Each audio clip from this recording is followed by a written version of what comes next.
ঢাকায় আবারও জিকা ভাইরাসের সংক্রমণ শনাক্ত হয়েছে।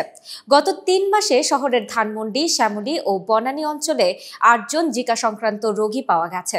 বিষয়টি নিশ্চিত করেছেন সরকারের রোগতত্ত্ব, রোগ নিয়ন্ত্রণ ও গবেষণা প্রতিষ্ঠান IEDCR ও আন্তর্জাতিক উদারময় গবেষণা কেন্দ্র বাংলাদেশ।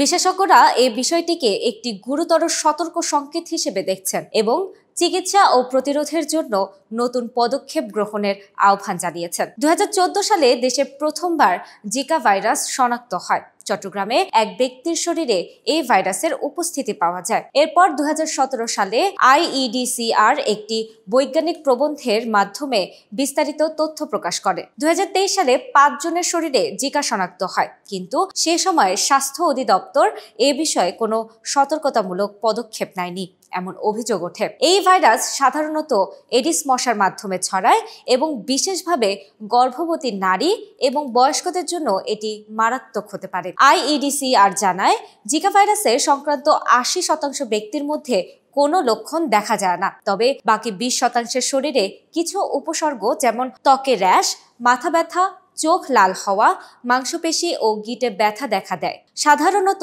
3 থেকে 12 দিনের মধ্যে উপসর্গ দেখা দেয় এবং তা 2 থেকে 7 দিন স্থায়ী হতে পারে। যদিও জিকা ভাইরাসের কোনো সুনির্দিষ্ট চিকিৎসা নেই, তবে উপসর্গ ভিত্তিক চিকিৎসা দেওয়া হয়। আক্রান্ত ব্যক্তিকে বিশ্রাম নিতে, প্রচুর তরল খাবার গ্রহণ করতে এবং জ্বর বা ব্যথার জন্য চিকিৎসকের পরামর্শ অনুযায়ী ওষুধ খেতে বলা হয়। গবেষকদের মতে এই ভাইরাসের 2টি ধরন রয়েছে, এশিয়ান এবং আফ্রিকান। ঢাকায় শনাক্ত হওয়া জিকা ভাইরাসটি এশিয়ান ধরনের। এই ভাইরাসে আক্রান্ত হলে গর্ভবতী নারীর সন্তানের মাইক্রোসেফালি হওয়ার ঝুঁকি থাকে এবং বয়স্কদের গুলেনবারি সিনড্রোম আক্রান্ত হওয়ার সম্ভাবনা থাকে, যা চলন শক্তি হ্রাস করতে পারে। এছাড়া বর্তমানে ঢাকায় চিকুনগুনিয়া রোগেরও প্রাদুর্ভাব বৃদ্ধি পাচ্ছে।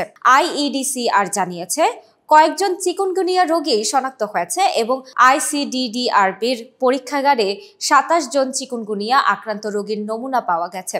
স্বাস্থ্য অধিদপ্তরের রোগ নিয়ন্ত্রণ শাখা এখনও ডেঙ্গু মোকাবেলায় মনোযোগী থাকলেও জিকা এবং চিকুনগুনিয়া মোকাবেলায় কোনো বিশেষ পদক্ষেপ নেওয়া হয়নি।